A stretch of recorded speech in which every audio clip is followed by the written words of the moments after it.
Marrying a communist woman. The issue. A Muslim man wishes to marry a woman who believes in communism. Is it lawful to do so? Ruling. It is not permissible for a Muslim to marry a communist woman because communism is a creed of disbelief and hence a communist woman is an unbeliever. A Muslim may not marry an unbeliever, as God says, "Do not marry women who associate partners with God unless they embrace the true faith." 221. This question was discussed by the Islamic Fiqh Council of the Muslim World League in its first session held on 17 Shaban 1398 1978. Having reviewed the question, the Council adopted a decision that makes the ruling clear concerning communism, explaining that it is a deviant belief that makes a person unbeliever. The Islamic Fiqh Council refers in its decision to the objections raised by a number of Islamic societies in Singapore to the Charter of Women's Rights, which allows Muslim men and women to marry non-Muslims, and what ensued after that.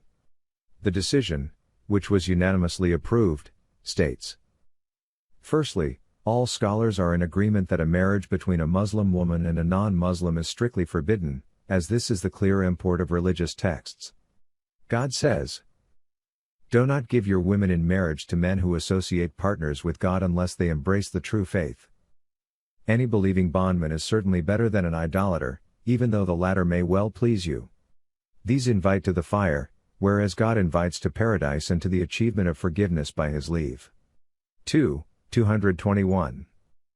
He also says, "Believers, when believing women come to you as migrants, test them. God knows best their faith.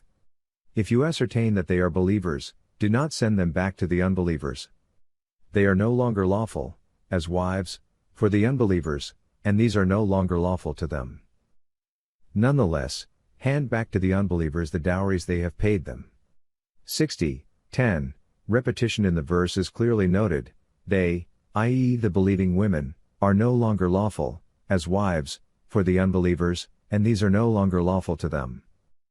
This repetition stresses the prohibition very emphatically, so as to totally sever a relationship between a believing woman and an unbeliever. This clear prohibition is followed by the divine order nonetheless: hand back to the unbelievers the dowries they have paid them. Thus the unbeliever husband is refunded what he paid for his marriage when his wife has embraced Islam so as not to combine the loss of his marital relation with a financial loss. This verse makes clear that when an unbelieving woman becomes a Muslim, she is no longer lawful to her unbelieving husband and their marriage is automatically dissolved. How can anyone imagine that a marriage between a Muslim woman and an unbeliever may be initiated?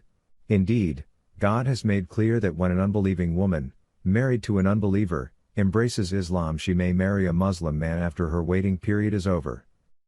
This is clearly stated in the same verse: "It is no offense for you to marry them after giving them their dowries." 60:10. Secondly, it is not lawful for a Muslim man to marry an unbeliever, as God says, "Do not marry women who associate partners with God unless they embrace the true faith."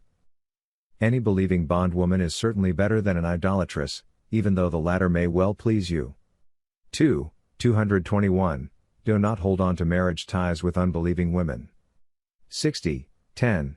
When this verse was revealed, Umar divorced his 2 wives who were unbelievers. Ibn Qama said, "All unbeliever women other than the followers of divine religions are forbidden for a Muslim man to marry, while he may marry virtuous women from among the followers of divine religions." Scholars agree on this, although al-Shaykhiyya scholars consider such a marriage forbidden. It is better for a Muslim not to marry a follower of another divine religion when a free Muslim woman is available. Ibn Taymiyyah said that marrying from among them is reprehensible when free Muslim women are available. He adds that this is the view of most scholars. They base their view on the fact that Umar told those who married women belonging to other divine religions to divorce them. They did, except Hudhayfa, who did not wish to divorce his wife, though he later did. When a Muslim marries a follower of another divine religion, he may incline to her, and when she gives him children, love between them is bound to be even stronger. A number of contemporary scholars say that marriage to an atheist woman is invalid. They add, the clearest example is a communist woman who believes in materialism.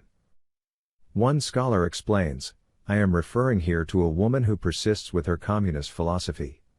Some Muslims, men and women, may adopt the materialist creed without going deep into it so as to fully understand what it entails. They may be under a false impression when they listen to its advocates presenting it as merely concerned with economic reform and not encroaching on religion and faith. Such people need to be made aware so that they will not retain false impressions. They should be given the right arguments so that they can clearly see the difference between faith and unfaith, light and darkness. Whoever insists on communism after all this is an unbeliever. All rulings applicable to unbelievers will then apply to him or her.